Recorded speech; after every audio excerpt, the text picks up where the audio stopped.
Hello and welcome back to another episode of Bitesize Cinema.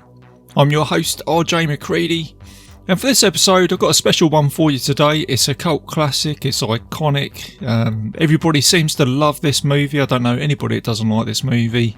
It's Labyrinth from 1986. So let's get out of the park, let's get out of the rain, let's get into some cover, let's play you guys a trailer, and I will see you guys soon.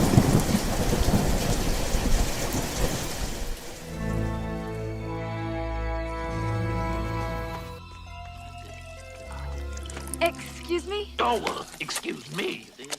I have to get through this labyrinth. Can you help me?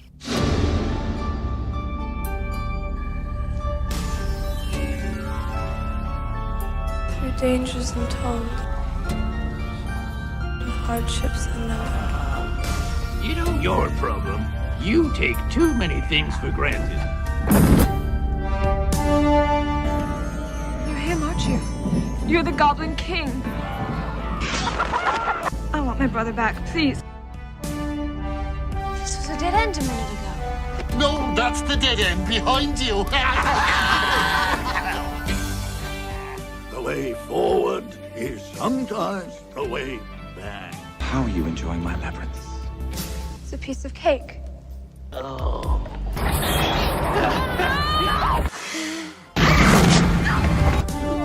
God. She should have given up by now. She'll never give up.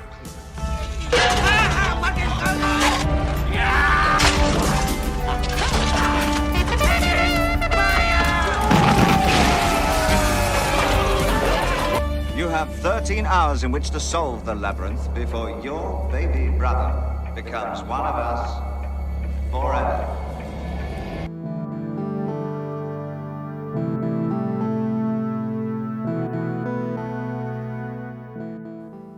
And welcome back, guys.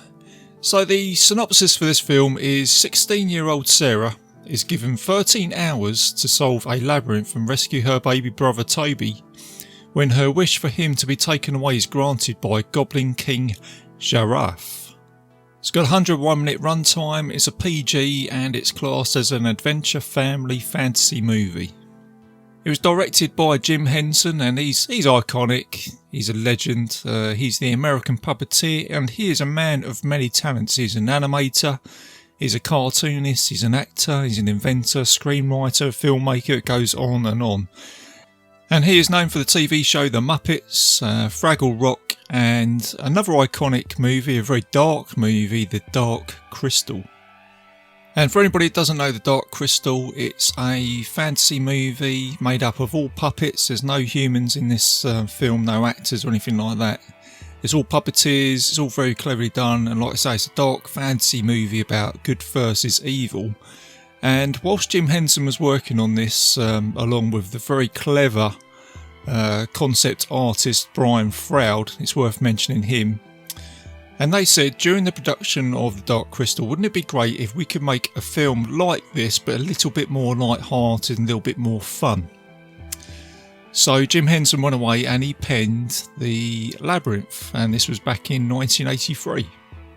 And whilst Henson was writing the script, Froud was doing all the concept art for Labyrinth, he's putting all the characters together. And then Henson was thinking, I just want to flower this script up a little bit, I want to put a little bit more comedy into it and stuff like that. So to help him out with this, he went to go and see the writer from Monty Python, which was Terry Jones. He had a look at the script. It's quite funny, between Henson and Terry Jones, they tore up, rewrote and handed the script back and forth about 25 times between them. Sometimes they said it's too funny.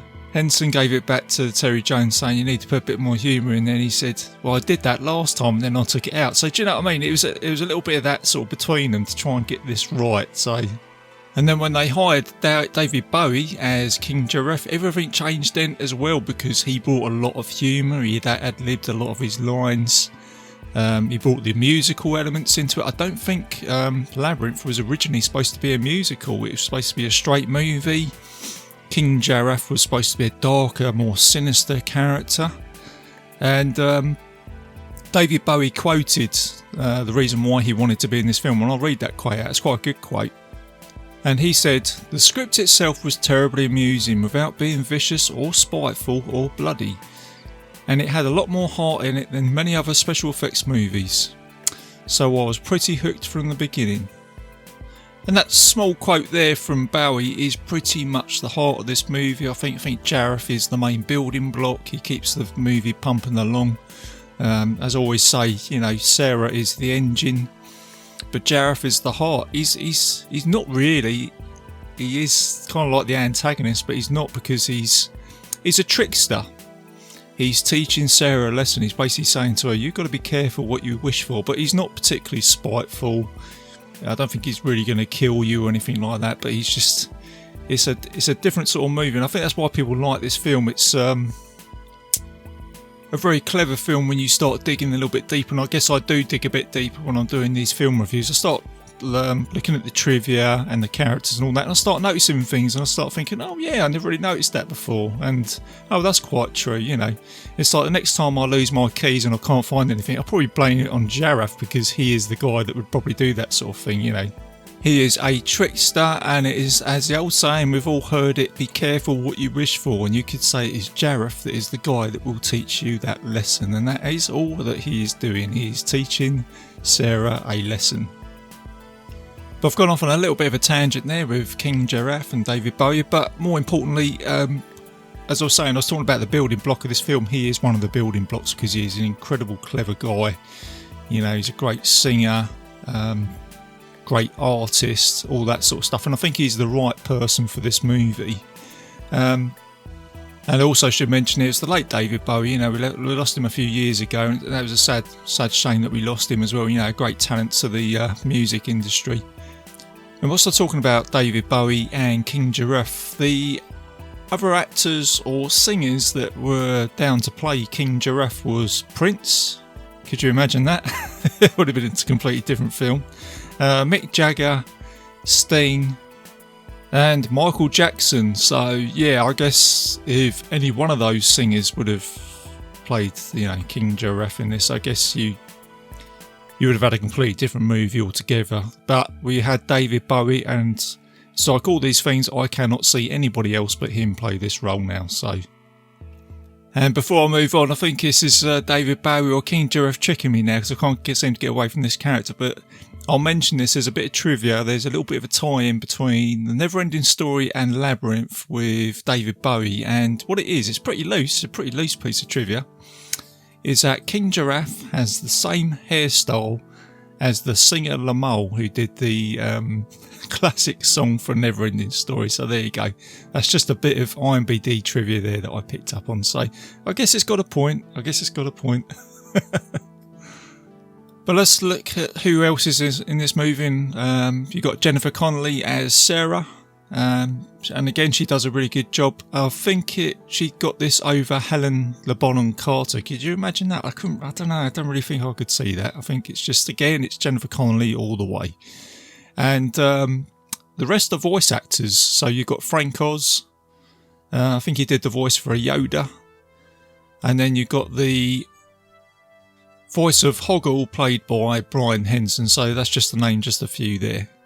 And then the rest of the cast is made up of latex puppets, and they're really good. You know, that's great. There's no CGI in this film. It's all practical. Just to give you an idea of how much work was involved. So with the classic magic dance scene with Bowie and all the puppets and all the goblins, you had 48 puppets for that scene. Each and every one of them has their own personality, their own look. And then you had 52 puppeteers behind the scenes there trying to make that scene work, and you had 8 actors in goblin suits. So just for that scene, I think it runs about 3 minutes and 50 seconds on the screen, just to show how much work was involved in this movie. And I lied about CGI actually. There is CGI in this movie. In actual fact, one of the first CGI title sequences, which is the owl at the beginning, that is totally CGI. Very clever. And whilst I'm on the trivia here, guys, so all the characters in this film can be seen in Sarah's bedroom at the beginning, either on a picture or as a doll or as a puppet or something like that. And there's a picture of David Bowie on the wall, kind of like a blink and you miss it type thing. And there's also a book in the background called Where the Wild Things Are. It's a bit of a cult classic book, and that's kind of like an inspiration for this film as well. And Labyrinth was shot over 5 months. I think it was at Pinewood Studios. They built some massive sets for it. I think it's a mixture of matte paintings as well. I think it was some old school filmmaking that was going on there, again with all the puppets and everything. Loads of artists, loads of puppeteers, special effects, all that stuff. It must have been a great set to work on back in 1985 when this came out. And one of the film locations I've actually been to, it's the bit where Sarah is standing in the park doing all her sort of like Goblin King stuff and that, and she's acting before she runs off with her dog in the rain. And that is the bridge. And it's at West Wickham Park, beautiful place. It's only open during the summertime for you to visit. It's like an old manor house. And opposite there is the legendary Hellfire Caves. I was having a hell of a day that day. Labyrinth, Hellfire Caves. And then just to top it off, I remember I'm going off on a bit of a tangent here. I went to an old manor house. Just have a look around, just very ad hocly. I look in their museum and guess what I saw? Alice in Wonderland, all the props. Apparently that's where Lewis Carroll wrote the book, and I was like, I can't believe this. I've been to the place where they filmed Labyrinth, the Hellfire Caves, now I'm looking at Alice in Wonderland. How, what's the odds? And it's worth mentioning Alice in Wonderland because I guess that is the main frame to Labyrinth. It's part of that genre. It's the same as The Wizard of Oz, I guess. It's got the same sort of blueprint to it where our main character gets whisked off to another world and experiences some weird and wonderful things. So. And I suppose thinking about it, I could add Ash from the Evil Dead in this genre as well, especially where he gets ported back to the 12th century fighting the Army of Darkness, and all the weird and wonderful things that happen to him there, Klaatu, Verata, Lictu. Good old Ash. But all in all, guys, that is the production and how we got Labyrinth and how it all got put together. And I suppose the other thing I need to mention here is the actual budget to this film. It had a $25 million budget. It was backed by TriStar Studios. But unfortunately, when this came out in 1986, it didn't do very well at the cinema. It only took $13 million back from its $25 million budget. But, as I said before, I don't like it when a film gets compared to how much money it's made, because this is a really good example of that. It's like this film is loved, it's cult, it's iconic. I don't know anybody that doesn't like this film, and as time's gone on, it's become a classic, and so rightly so. So I appreciate that the studio wants to make its money back, and quite rightly so. But I'm going to defend Labyrinth because when this came out, it came out against another film in the 80s called Top Gun. Same month came out Karate Kid Part 2 and Ferris Bueller's Day Off. So you kind of got to give it a break. So in the end, it became the classic that it quite rightly deserves to be. But whether that will happen for John Carpenter's Ghost of Mars over time, I'm not sure. I guess we'll just have to find out. There you go. Little JC shout out there. I haven't done that for a while. But let's move on. Let's get to the centre of that maze because time is running out. And let's do a bite-sized review of Labyrinth. So the film starts off with the title sequence, Labyrinth, with that CGI owl flying around. And then backed by this is the classic underground song by David Bowie. So you get a real tidy beginning there. You kind of get goosebumps out of that. You think I'm catapulted straight into this classic movie. And it's the type of film that just gives you a nice, warm, cosy hug and makes you feel good. You are then introduced to our main protagonist in this film, which is 16-year-old Sarah Williams. And she is reciting from a book titled The Labyrinth in the park with her dog Merlin, but she becomes distracted when she is unable to read her lines. And I think this is where she quotes out the famous quote, "You have no power over me." And while she's reciting these lines, you have a barn owl flying around and he's watching her. She then realises that she is late to look after her baby half-brother she's supposed to be babysitting, and you get a scene where she runs home and it starts raining, and then you get like an instrumental version of Underground, which is really cool because I always say the music really helps the pace of some scenes and it works really well. Like I say, we're only like 2 minutes into the film, you've got some really good stuff going on. Sarah gets home and her dad and stepmother go out for dinner, and she is left to babysit her half-brother Toby, and she is frustrated by him because he can't stop crying, and he has taken possession of her favourite toy, which is called Lancelot. So she runs into her bedroom, and as I mentioned earlier, when you look at her bedroom, there is all the characters of this movie. If you pause it, you can look and you can see them all, and like I say, you've got a picture of David Bowie in the background. But then because of her frustrations, she wishes that her brother, or her half-brother, would be taken away by the Goblin King. So she kind of conjures up a bit of a spell here, and she says, I wish you could take him away.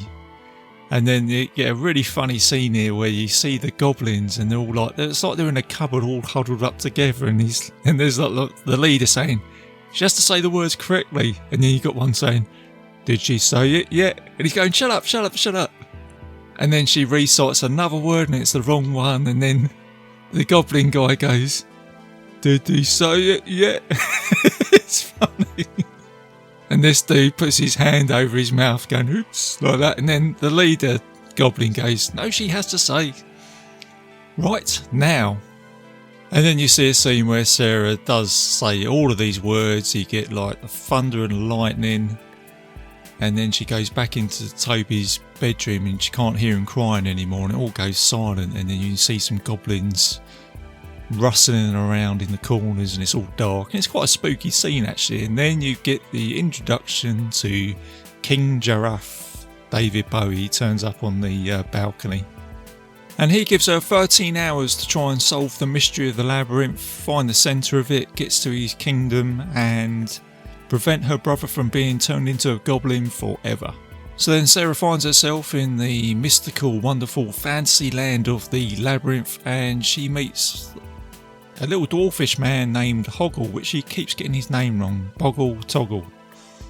And he agrees to help Sarah on her journey to find her brother, and at the start of the journey they come across some worms, and they invite her in for a cup of tea, which she refuses. And she says, which way is it to the centre of the labyrinth? And they point in their direction, and she goes off in it, and then after she leaves, the worms come in and say, oh, don't want to go the other way because that'll lead you all the way to Giraffe's castle. So it's a little bit of a sort of in-joke there. So then whilst Sarah's trying to work out the maze with Hoggle, you've then got this classic scene now with Giraffe, David Bowie, and he does that classic song Dance, Magic Dance, where he's dancing with all the goblins with Toby, and it's cult, it's classic, everybody loves it. It's probably the one we talk about the most when we talk about Labyrinth. You remind me of the babe with the power of you do, hoodoo voodoo. And then between this song it sort of cuts back to Sarah, and she's running through the maze, and she comes up with this idea where she's got a bit of chalk and she's putting arrows down, but then as she does it you get this funny little dude going like that, and he sort of gets up from the stone slab and then turns it back round. So it's funny, it's just what makes this film great. She then comes across one of her first obstacles, I suppose you could say, that it's a couple of doors and a couple of dudes with one with a door knocker in his mouth and door knocker in their nose. She's got to switch it around for them to talk, and she has to answer a question. She thinks she gets it right. She opens the door up and she goes, oh, this is easy. And then this is where she falls down into a dungeon, and as she's falling you get these latex hands, or these talking hands. We're talking hands. And she says, what do you want to do? Do you want to go up? Or do you want to go down? And she just goes, I'll just go down. And she falls into this dungeon. She gets pretty upset about it. She thinks she's failed, and then she reunites with Hoggle. And then it cuts back to a scene with Giraffe at his castle. He's looking for a crystal ball and he's going, she shouldn't have got this far. And then it's funny because one of the goblins comes out behind his shoulder and goes, oh, she's doing really well. He's like, just turns around and sort of pushes him over. And then back in the dungeon with Sarah and Hoggle, they get visited by Giraffe, and she says to Giraffe, yeah, this is pretty easy. And in response to this, Giraffe gives her another obstacle where you've got this machine coming through the tunnel. It's got all these knives on it, and Sarah and Hoggle run out the way. They manage to escape it, and then it sort of flies past them. You've got these little goblins operating it on the back with these cogs and bicycle wheels and stuff like that. And then after escaping this tunnel, they come across another character called Ludo, and he's tied up in a tree. Hoggle runs off, but Sarah befriends him. And as Hoggle runs away, he comes across Jareth. And Jareth, thinking that Sarah's got too far here, he gives Hoggle a peach to give Sarah. And the peach has been poisoned, and he says to Hoggle that if you don't give it to her, I'm going to make you a prince. And Hoggle goes, oh really? And he says, yeah, Prince of the Bog of Eternal Stench. And he goes away and he starts laughing. You then get another music scene here where Sarah comes across the creatures called the Fiery Creatures, and they do a bit of a dance, and it's a pretty cool scene. And then Hoggle comes to rescue Sarah from these creatures, and this annoys Jareth, and he turns up and he sends them to the Bog of Eternal Stench. And this is where they reunite with Ludo, and they come across another character. Probably one of my favourite characters in this is Sir Didymus, a fox. A very courageous fox, and he has his trusty steed, which is a old sheepdog called Ambrosius. And in order to get across the Bog of Eternal Stench, Ludo howls and he summons some rocks to enable them to get across. And you get a funny scene here where he gets Sir Didymus and he just goes, just close your eyes and go. And he just runs across the rocks, and you get these like farting noises. It's just a classic old fart joke. Then Sarah starts to get hungry, and then Hoggle gives her the peach that Jareth gave him, and she falls into a sleep. And this is where you got the scene with the masquerade ball. And you get another David Bowie song here. It's a pretty cool scene. Sarah's all dressed up like a princess, and she's dancing with Prince Jareth. And as the song closes, she pushes Jareth away, and she falls into an old junkyard. And she meets this creepy old junk lady. She kind of reminds me of something out of the Dark Crystals, very sort of steering its way towards that movie. But Sarah's talking to the junk lady, and as she's following her around, she ends up back in her bedroom. And she thinks she's back home, but then her bedroom starts falling apart and all turns into junk. And then she is rescued by Sir Didymus and Ludo, and she finds herself in the Goblin City. And as they approach the gate to the city, they are confronted by a guard, but then they come to the rescue of Hoggle, and he's got this mechanical Goliath, and he's trying to fight the guard. And at the end of this battle, he feels unworthy, and he feels a bit bad about giving Sarah this peach, and she forgives him.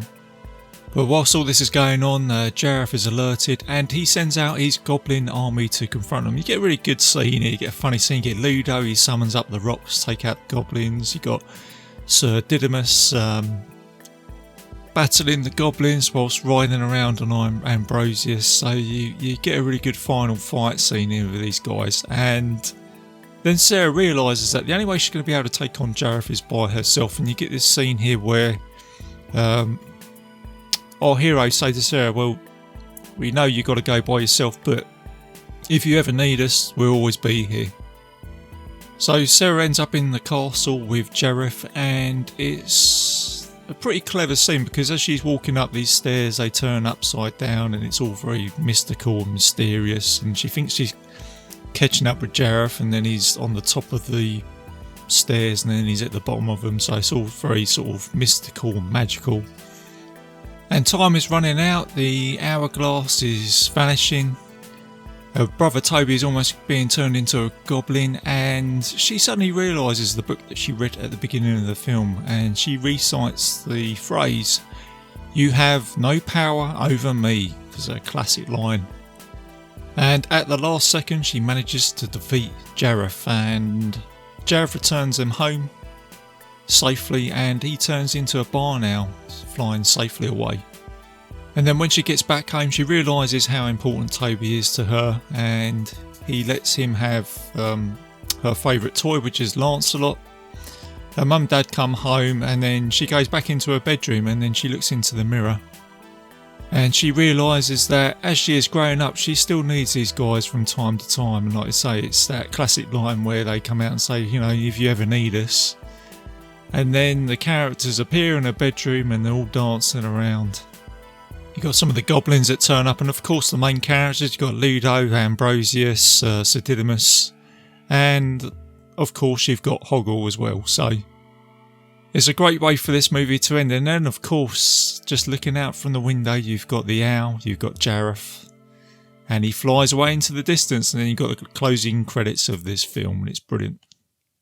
And there you go, guys, that is Labyrinth, my bite-sized review of Labyrinth. Hope you enjoyed that, and I've no doubt a lot of you guys are fans of this movie. If you haven't seen it, go and check it out. If you have seen it, go and check it out again. It's pure escapism, it's a brilliant film, and you come away ultimately feeling good and singing all of those classic songs. So yeah, brilliant. So there you go, guys. I will be back soon for another type of movie like this. It's one I've been thinking about doing for a little while now. It is Charlie and the Chocolate Factory, or Willy Wonka and the Chocolate Factory. It's it's another quotable film, one of my favourites, so look out for that. That will be dropping soon. And a little bit of admin, I am a proud member of the Legion Podcast Network, so go and check out all the other shows on there. I'll play a promo at the end. Check out my Facebook page, and you can find Bitesize Cinema on iTunes and YouTube, and I think there's several other players on the internet. Go check it out if you just type in Bitesize Cinema Podcast. Oh, and something I forgot to mention, there's a little bit of trivia I forgot to mention in the film. From one of my friends and listeners, Dan Nichols, he posted it on the page. And he said that if you look at some of the scenes in Labyrinth, you can actually see a picture of David Bowie. So go check it out on the page. There's about 6 or 7 scenes where his picture appears in the background, so it's very clever. So I thought I'd shout that out. Thanks, Dan. As always, he's always posting stuff on the page. It's great. So keep it going, man. Keep it going. Thanks for your support, and thanks for everybody else's support as well. I did actually have a look at the download figures. Ain't looking too bad for the show. But ultimately, I do the show to entertain you guys. And more importantly, I just love talking movies. You can probably just hear it in my voice. It's just a pure bit of escapism for myself, just to let you guys know that. So that's why I'm here. So long may it continue. So keep it bite-sized, keep it safe, and I will see you guys soon. If you enjoyed this show, then make sure you check out the other great shows on the Legion Podcast Network, like Cinema Psyops, Cinema Beef, Devour the Podcast, Duncan and Bo Come Correct, Exploding Heads Horror Movie Podcast, Friday the 13th, Get Slayed, The Helming Power Hour, Hello, This is the Doom Show, Hero Hero Go Show, Kill the Cast, Underwater Kaiju from Outer Space, Jerry Hates Action, Legion After Dark, Mental Health, Obsessive Cinema, Discourse, Pick 6 Movies, the podcast by The Cemetery, the podcast on Haunted Hill, the Psychosemantic Podcast, Rick Radio, House of Wax, Dude Looks Like the 80s, Rabbit and Red Radio, the Shadecast, Short Bus Cinema, 2 Drink Minimum Commentaries, the VD Clinic, Who Will Survive Horror Podcast, and Witch vs. the Doomsday Clock. With such a wide spread of shows, there is guaranteed to be a niche for you to fall in love with. Horror, politics, movies, books, sex, music, commentaries, health, video games, kaiju, action, news, comedy, and opinions that would most likely get you killed in some parts of the world. We are proud to bring you some of the best podcasting in the world. Check us out at www.legionpodcast.com, iTunes, Spotify, Stitcher, YouTube, and any other dark corner of the internet where podcasts can be found.